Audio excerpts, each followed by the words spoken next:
Hello बच्चों, let us read the question. The question says, what is a balanced chemical equation? Why should chemical equations be balanced? यानी एक balanced chemical equation क्या होता है और chemical equations को balance क्यों किया जाना चाहिए? So the key concept of this question is the knowledge of balancing of chemical equations. अब कोई भी particular chemical equation balanced है, ये कहने का क्या मतलब हुआ? यानी a chemical equation is balanced. अब किसी केमिकल को इक्वेशन को बैलेंस्ड केमिकल इक्वेशन कहा जाएगा यदि यानी if number of atoms of different elements reactant side में और number of atoms of different elements product side में बराबर हो। यानी if number of atoms of different elements किधर reactant side on reactant side.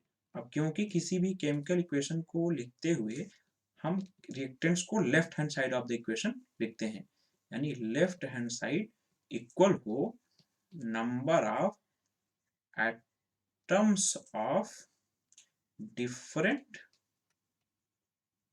Elements on product side, तो particular chemical equation balanced chemical equation कहलाएगी। ठीक है, अब किसी भी केमिकल इक्वेशन को लिखते समय हम प्रोडक्ट्स को right hand side of the equation लिखते हैं, यानी right hand side of the equation.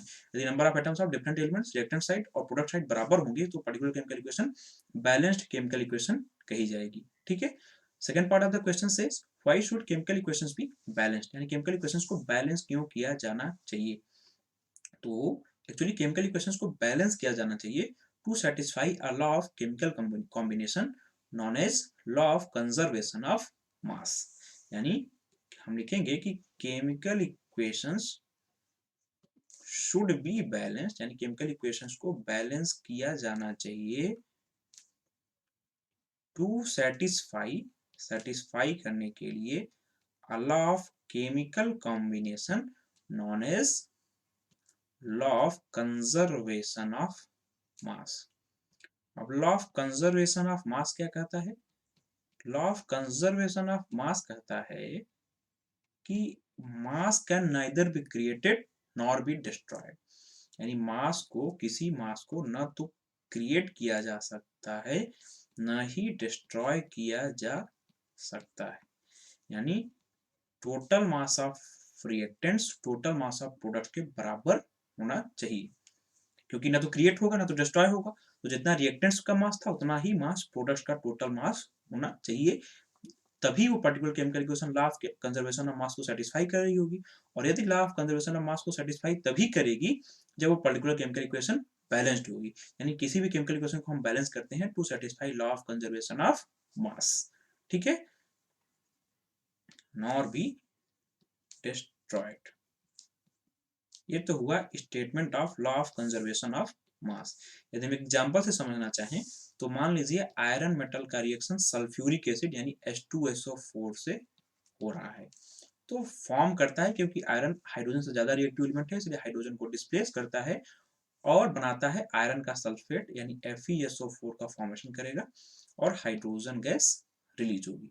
ठीक है, अब इस केमिकल इक्वेशन में यदि हम देखें तो number of atoms of different elements reactant side और number of atoms of different elements product side में बराबर है ना। आयरन का एक एटम है रिएक्टेंट साइड में, आयरन का प्रोडक्ट में भी एक एटम है। हाइड्रोजन के दो एटम्स रिएक्टेंट साइड में, हाइड्रोजन के दो एटम्स प्रोडक्ट साइड में है। और सल्फेट का एक यूनिट रिएक्टेंट साइड में है और सल्फेट का एक ही यूनिट प्रोडक्ट साइड में है। यानी ये केमिकल इक्वेशन बैलेंस्ड है। अब क्योंकि बैलेंस्ड केमिकल इक्वेशन है, इसका मतलब कि number of atoms of different elements reactant side में, number of atoms of different elements product side में है। अब बैलेंसिंग हम इसीलिए करते हैं ताकि वो लॉ ऑफ कंजर्वेशन ऑफ मास को सेटिस्फाई कर सके, यानी टोटल मास ऑफ रिएक्टेंट्स जो है टोटल मास ऑफ प्रोडक्ट के बराबर हो सके। अब क्योंकि number of atoms of different element reactant side में प्रोडक्ट साइड में बराबर हैं, तो जो टोटल मास ऑफ रिएक्टेंट्स है वही टोटल मास ऑफ प्रोडक्ट्स दोनों भी बराबर होंगे। यानी ये बैलेंस केमिकल इक्वेशन है, इसलिए लॉ ऑफ कंजर्वेशन ऑफ मास को भी सेटिस्फाई कर रहा होगा। यानी कंक्लूजन ये हुआ कि बैलेंसिंग हम करते हैं to satisfy law of conservation of mass. This was all about this question. Hope you understood it well. Best of luck.